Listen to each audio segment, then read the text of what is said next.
Mapagpalang araw, kaibigan. Ito po ang inyong kaibigan, Jesus, Brother Manny Bautista. Ano po? Tayo po ngayon ay magbubulay ng Ebanghelyo ng Poimen, ang Biblia ng mga pastor. Kaya po tayo gumagamit ng Biblia, Poimen, upang sa ating pag-aaral ng salita ng Diyos, hindi po tayo mailigaw. Para hindi tayo mailigaw. Ano po? Kasi po, marami po kasing mga iba't ibang nakapost sa social media ngayon na aking napapansin, lalo na sa panahon natin dahil ang panahon natin ay mahinit. Nasa pinakamataas na po yung 40 degrees centigrade. Ito po. Kung buong Pilipinas nakakaranas ng mahinit na panahon. Ngayon, marami naman po ngayon nagpo-post, especially yung nasa Revelation o libro ng pahayag na inaano po nila ito, ina-apply na nila ngayon para bang sa Pilipinas itong application na ito. Pero ganun po ma'am, bago tayo papalahot ay mananalangin muna tayo. Hingin muna natin ang tulong ng Diyos upang sa ganon magkaroon tayo ng unawa, sapagkat ito'y salita ng Diyos na ating maintindihan.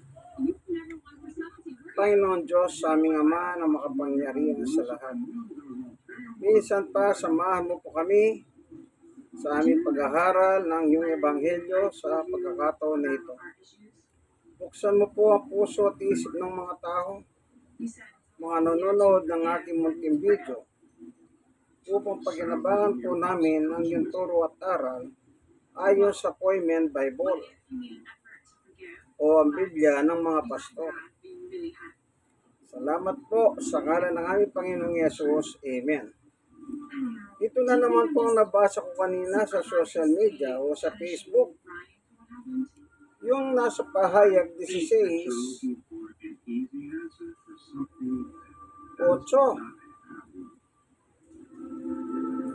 ganito nakasulat, at ibinuhos din ng ikahapat na hangel ang laman ng dala niyang mangkok sa haraw, at ito'y binigyan ng kapangyarihan pasuin ng mga tao sa tindi ng hinit nito. 9.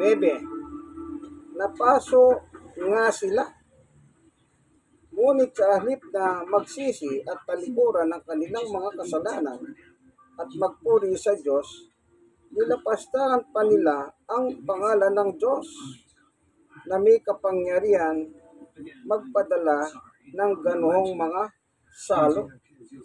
Ito'y salot po pala. Mahinit na araw.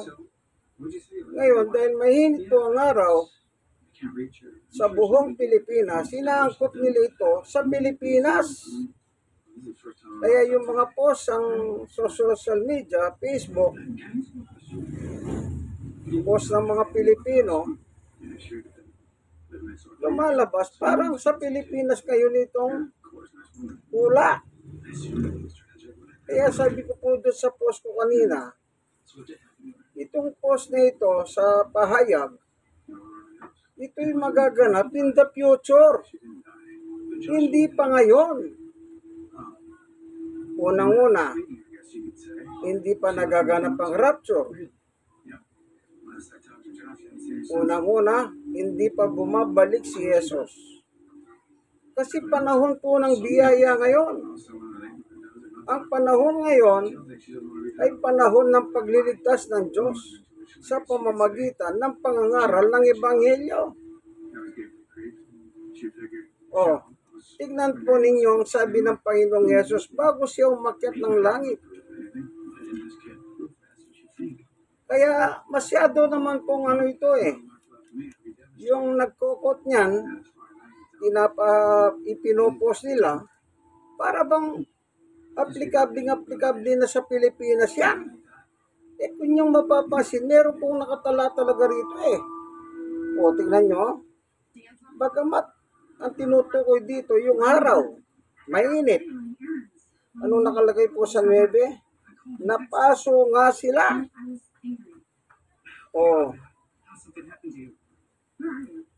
Ngayon po, napapaso ba kayo? Bagamat nakakaranas po tayo ng heat temperature, pero hindi naman tayo napapaso. Wala pa naman pong nabalita sa balita na marami nang dinala sa mga ospital na ang kaso ay mga paso ng sikat ng araw. Pero mga nangyayari, yung heat stroke kung tawagin nila. Pero yung napaso na tinakbo sa ospital, kagaya ng mga nasunugan, nasunog yung balat, tinakbo sa ospital. Pero ngayon wala namang ganung balita Kaya masyado po ito, Kaya mayroon pang nag-comment, nabasa ko, sabi niya pa hindi nga sila nagsisisi Ba't alam mo ang kalooban ng tao na hindi sila nagsisisi? Dahil ba nakalagay dito? Anong nakalagay At ibinos din ng ikapitong, ikahapat na hangin ang laman ng dala niyang mangkok sa araw. At ito'y binigyan ng kapangyarihang pasuhin ng mga tao sa tindi ng hinit nito. 9, napaso nga sila. Ngunit sa halip na magsisi at talikuran ng kanilang mga kasalanan at magpuri sa Diyos, nilapastakan pa nila ang pangalan ng Diyos na may kapangyarihan magpadala ng ganoong mga salmo. Kaya hindi po kayo dito aplikable sa Pilipinas, bagamat mahinit po ang temperatura. Yun naman pong nagpo-post ng ganito, nakakita lang sila ng ganito. Antimano. Nire-repost nila sa kanilang FB account. Parang nung nakaraang araw, meron po ako nabasa sa Facebook. Sabi ni Jesus, pag hindi mo ko senior, 1 taon kang mamalasin. Sabi ko, saan nyo ba kinukuha itong mga ganitong inyong kabubuhan? Pati si Jesus ginagamit nyo. Isipin mo, pag hindi mo daw senior si Jesus, in the name of Jesus, 1 taon kang mamalasin.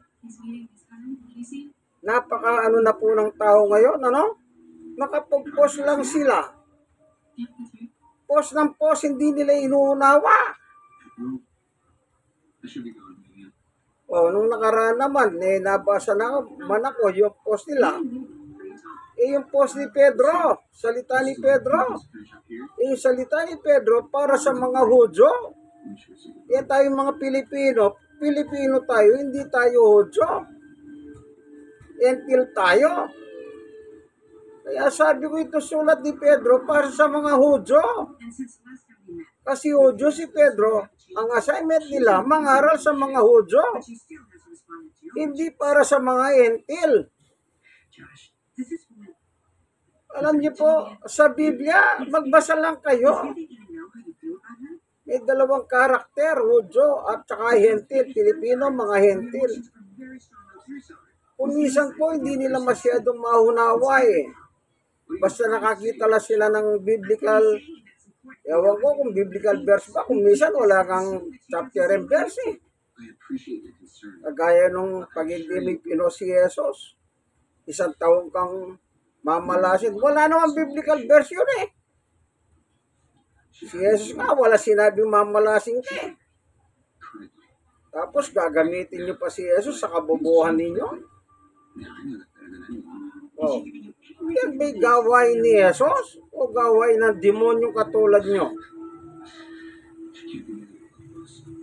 Ito, baka kayo mismo nakakabasa rin ito na sinasabi ko yung sa Pahayag 16, 8 and 9. Mangyayari po ito sa future.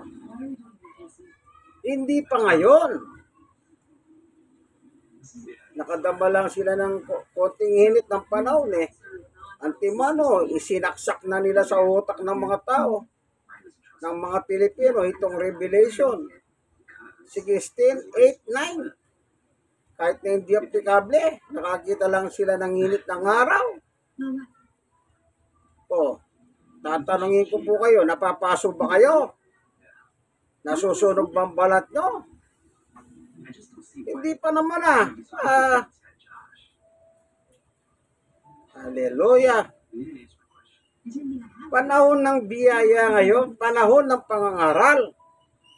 Hindi nyo dapat ilagay yan. Bagamat di ko sinasabing masama yan, pero hindi aplikable sa ating panahon yan. Ang panahon natin ay nasa ilalim tayo ng biyaya, awa ng Diyos. Lahat ng tao maging tagasunod ni Jesus. Kasi ang gusto ng Diyos, lahat ng tao ay maligtas. Hindi mapahamak sa apoy ng impyerno. Gusto maligtas lahat ng tao. Tingnan natin ang sulat ni Pablo. Si Pablo po, apostol ng mga Pilipino. Apostol ng mga Hentil. Si Pablo, anong sinasabi niya sa kanyang sulat? Tignan po natin Kaya kayo naman pong nagpo sa social media. Kung minsan mag-isip muna kayo bago kayo copy-paste, dampot dito, dampot doon.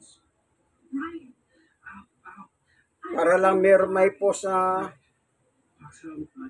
hallelujah. Huwag naman po.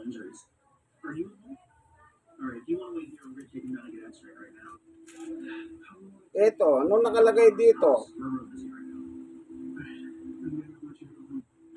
Sa sulat ni Apostol Pablo, ikalawang Timoteo, chapter 2, 3-4. Ito ang mabuti at nakalulugod sa Diyos na ating tagapagligtas. Ibig niyang ang lahat ng tao maligtas at makahalam ng katotohanan ito. Ito ang gusto ng Diyos, nakalulugod sa kanyang paningin. Lahat ng tao mangaligtas. Pagkatapos, ikukot ninyo yung pahayag sa future pa magaganap yan. Na talagang masusunog ang mundong ito sa future. Susunugin ng Diyos. Noong unang panahon, winasak ang mundo sa pamagitan ng baha sa panahon ni Noe. Sa pagwasak ngayon, in the future, apoy naman. Pero hindi pa po ito. Kasi po, pinapalaganap pa ang buong ebanghelyo sa lahat ng tao. Ito'y mabuti at nakalulugod sa Diyos. Anong gusto ng Diyos? Lahat ng tao mangaligtas. 24:14 ng Lucas ay ng Mateo. Tignan nga natin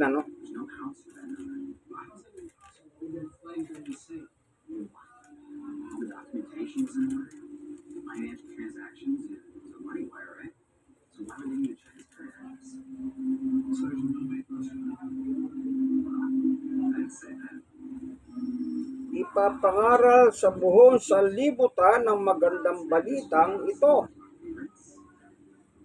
tungkol sa kaharian ng Diyos upang magsilbing patotoo sa lahat ng mga bansa at saka darating ang wakas.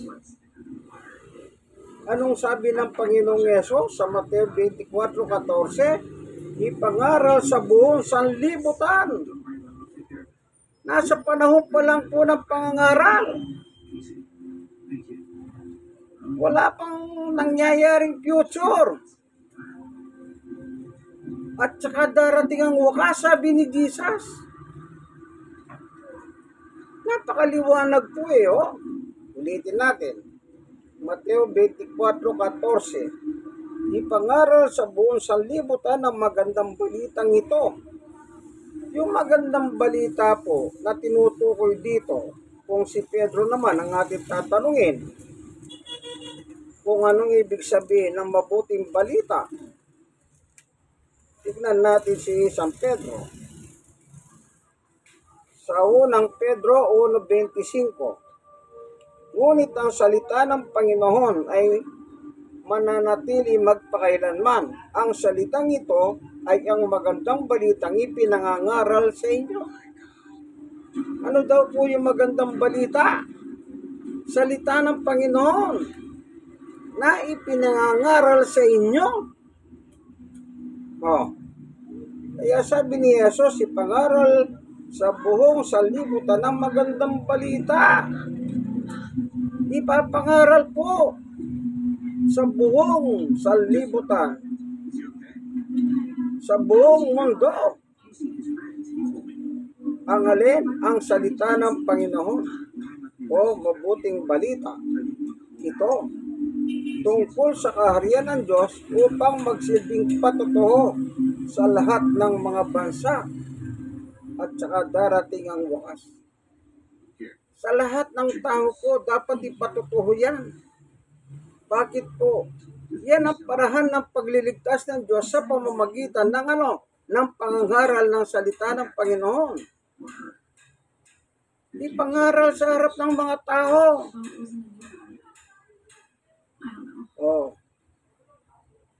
At saka darating ang wakas. Wala pang wakas. Wala pa yung araw na napapaso ang balat mo. Kaya kayo pong mga nagpo-post, mag-isip naman kayo para kayo nananakot dyan Yung iba naman sinasakyan. Kung nakita nilang biblical verse, pahayag 16:8-9, sinasakyan pa. Ako hindi po. Sinasabi ko sa future pa magaganap niya. Nasa biyaya pa tayo sa pangangaral. Tignan pa natin. Dito pa rin sa Mateo. Sabi ng Panginoong Jesucristo, Mateo 4:17, magmula noon ay ipinangaral ni Jesus, magmula noon ay nangaral si Jesus, itinuturo niyang magsisi kayo at talikuran ng inyong mga kasalanan sapagkat malapit na dumating ang kaharian ng langit. Paano pag-aharian ng langit ang tao? Magsisi, talikuran ng kasalanan. Ayan po. Si Jesus nangaral. Ang mga apostol nangaral. Hanggang ngayon, yung mga haral ng apostol sa Biblia, siya pa rin ang binabanggit na sa pangangaral. Yung sa pahayag po, lalo na yung pahayag, 16:8-9, hindi po dapat kinangangaral yan. Bagamat di ko naman sinabi huwag mong ipangaral yan. Pero, kung i-apply mo yan sa panahon natin, di lalabas, parang ang Pilipinas lang ang tinutukoy dyan. Yung pangangaral, pang buong sanlibutan. Kaya darating ang panahon, talagang maghihinit ang buong mundo. Ngayon hindi naman buong mundo naghihinit Tignan nyo po sa mga balita. Sa ibang bansa, umuulan, bumabagyo. mga hunos, mga baha, pagbaha. Yung iba naman nililindol. Oh, mainit ba yan? Oh, yung nakaranas ng mga malalakas na bagyo. Gaya sa Dubai, nakita nyo. Desierto ang lugar ng Dubai bago na-develop yan. Pero tignan nyo po, lumulubog sa tindi ng baha sa China. Yung mga yelo po, yung glacier, natutunaw. Oh, sa ibang panig ng mundo naman, lindol. Yung iba naman, ay, ewan ko. Di kung gusto nyo palang i-apply ngayon yung pahayag 1689, sa Pilipinas lang pala yan. Hindi po eh. Kasi kailangan basahin nyo dito para makita nyo po tingnan natin. Sa pahayag pa rin, balikan natin yung pahayag. So, binasa natin, 1689. Simulan na natin sa 1. Mula sa templo'y narinig ko ang isang malakas na tinig na nag-uutos sa 7 anghel. Oh. Sabi ni Juan, narinig ko. Umayo kayo at ibuhos ninyo sa lupa ang lahat ng 7 mangkok ng puhot ng Diyos. Oh. Anong sabi? Ibuhos ninyo sa lupa. Bakit Pilipinas lang po may lupa?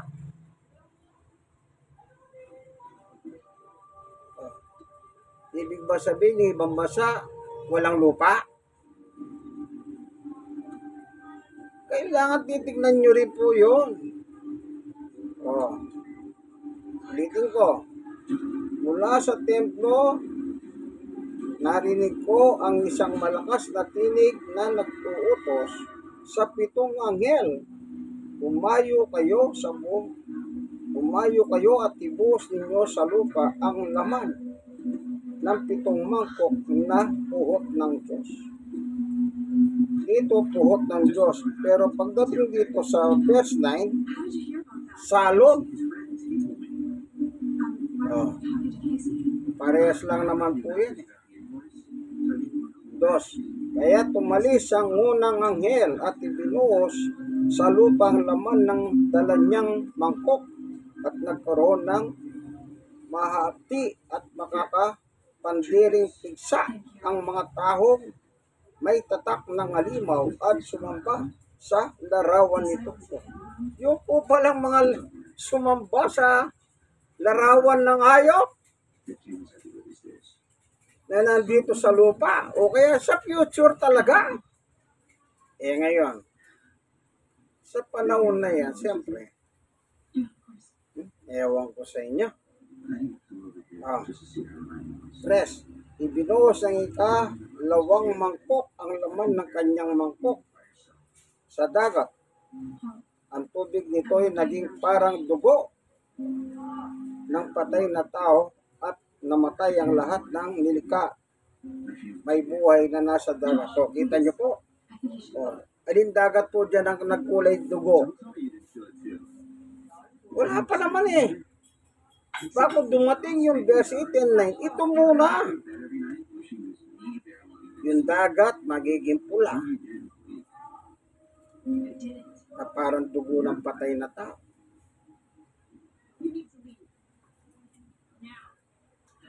4, ibinuhos naman ng ikatlong anghel ng ang laman ng kanyang mangkok sa mga hilog at ang mga bukal ay naging dugo rin ang mga ito. At narinig ko sinabi ng anghel na namamahala sa mga tubig. Ikaw ang matid at nabubuhay ngayon at noong una ang banal sapagkat tinatulan mo ang mga bagay nito. 6. Ang mga pagpadanak ng dugo ng mga hinirang ng Diyos at ang mga propeta ay binigyan mo ng dugo upang kanilang inumin.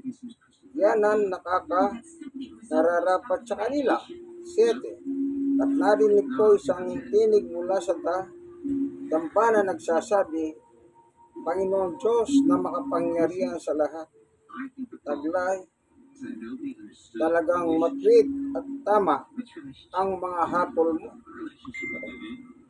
Sa 8, ibinuhos din ng ikahapat na anghel ng laman ng dala niyang mangkok sa araw, at ito'y binigyan kapangyarihan. Pasuhin ng mga tao sa tindi ng hinip. 9. Napaso nga sila. Ngunit sa halip na magsisi at talikuran ng kanilang makasalanan at magpuri sa Diyos, nilapastahan pa nila ang pangalan ng Diyos na may kapangyarihan magpadala ng ganoong salot. 10. Ibinuhos naman ng ikalimang mangkok, ikalimang anghel ng laman ng awak niyang mangkok sa trono ng alimaw. Napakagatlabi sa kirot ang mga tao at sumampa sila at sinumpa nila ang Diyos ng langit dahil sa kanilang hirap at tinamong mga pigsa. Ngunit hindi rin sila nagsisit at tumalikod sa masama nilang gawain. 12. At ibinuhos ng ikahanim na anghel ang laman ng dala niyang mangkok sa malaking ilog ng Euphrates. Natuyo ang ilog upang magkaroon ng landas para sa mga aring mula sa silangan. 13. At nakita kong lumabas mula sa bunganga ng dragon, sa bunganga ng alimaw, at sa bunganga ng huwad na propeta, ang tatlong karumaldumal na espiritong mukhang palaka. 14. At ang mga ito'y espiritu ng mga demonyo gumagawa ng kababalagan. Pinuntahan nila ang lahat ng hari sa daigdig upang tipunin para labanan sa dakilang araw ng Diyos na makapangyarihan sa lahat po. Kita ninyo? Future talaga mangyayari to. Hindi pa ngayon. Kasi, makinig kayo. Ako'y darating na parang magnanakaw. Pinagpala ang mananatiling gising at mag-iingat ng kanyang damit. Hindi siya lalakad na hubad at hindi mapapaya sa harap ng mga tao. At ang mga hari ay tinipon ng mga espiritu sa lugar na tinatawag sa wikang Hebreo na Armageddon. Pagkatapos nito, sa 17, ibinuhos ng ikapitong anghel ng laman ng awak niyang mangkok sa ipapawid. At may nagsalita ng malakas mula roon nasa templo. Naganap na, kumidlat, kumulog, at lumindol ng napakalakas. Ito ang pinakamalakas na lindol mula pa ng likhain ng tao sa daigdig. Anong nangyari, lindol?